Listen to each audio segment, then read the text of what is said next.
Hi, and welcome to day 3. Today we're going to be drawing this little chick. I actually started sketching out a little early the shapes that we're going to use.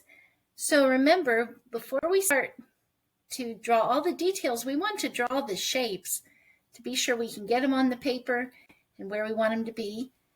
So if you can see, there's an oval here. I see a big oval for his body and a little oval for his head. Do you see that? So we're going to start with that. So the body will determine how big your chick is going to be. You could make him this size, the same size as your picture, or you can make him smaller or larger. But that's all going to be determined by this first oval here. Okay, so that's his body. So you see I drew it lightly. I'm not worried about drawing specific lines or drawing harsh lines because I know I'm going to come back, and this chick is so fluffy and fuzzy. I'm going to come back and I want to add all that, so I don't want hard lines. I want to be able to erase these lines. Now, for his head, if you look at his head, this oval actually sits on top of this other one. So I don't mean on top like this. We don't want it up there. If this is our first oval, it cuts right through the smaller one. Do you see that? So there's, if I drew this whole line around, the smaller one is cut in half. So I don't want to draw it up top here. I want to draw it so that it's cut in half by the first one. Something like that. So do you see how this one goes right through the middle of this? I could maybe even bring this down a little more. This line is going to help us, though, in another way, because where it cuts it in half, that's right where the eye and the beak come in, don't they? So this is our middle line here. So this is where our beak is going to go. We can sketch in a little triangle. Just start it so we know that where that's going to go. And the eye is going to go a little bit behind that. I'm going to go ahead and draw where the eye goes because I have this line. So I'm going to go ahead and draw the eye right about here. Now I can erase this line of the first oval because I have where the eye goes, where the beak goes, and now the head is sitting on the body. Okay, let's look at this beak again. The beak actually doesn't start on the edge of the head. We want to go in a little bit further. So I'm going to bring in this beak like this. And beaks generally have a shape, well, depending on the bird, like this. So not just a triangle, almost a diamond shape. It's coming around like this. This I can make a little straighter. He's got his little nostril there. I can add that in. You can see the line for his mouth. So if you want to add that in, you can. A little line for his mouth there. His upper beak is bigger than his lower beak. Okay, and then let's fix up his eye a little bit.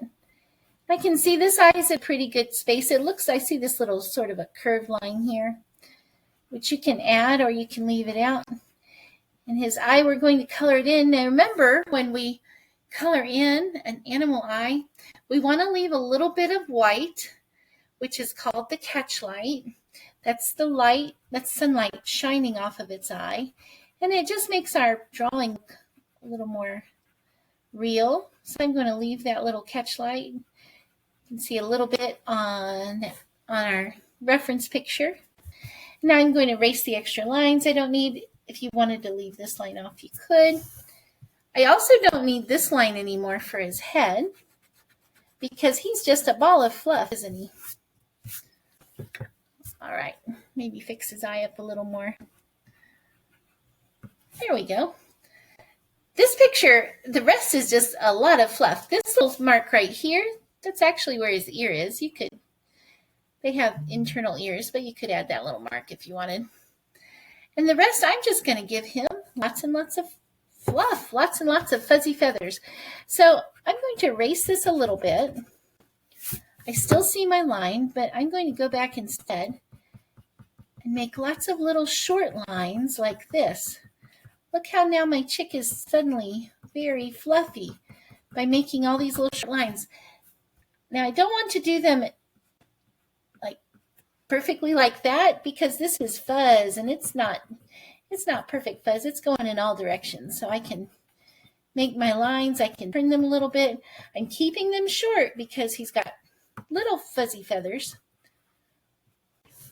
I'm going to go and do that with the front too. I want him just to be a ball of fluff. We can't see his legs, so I'm not going to worry about that. So I really want to bring out that he's a ball of fluff. And if you see my feathers are changing directions, I'm going around his head, sort of if you were drawing a picture of a sun like this, you're doing the same thing with this little chick. So I'm going around his head, sort of in a sunshiny fashion. And I'm going to do that with his body too.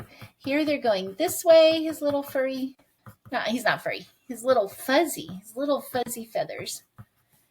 And then on his back, I'm going to go this way with all of his little fuzzy feathers. So I'm going around like I would with the sun. Like here's the sun, going around like that. Okay, so I'm going to keep going around the little chick. And he's going to be sitting in some grass, so I can actually sort of erase the bottom of him there. Going around all these little fuzzy feathers.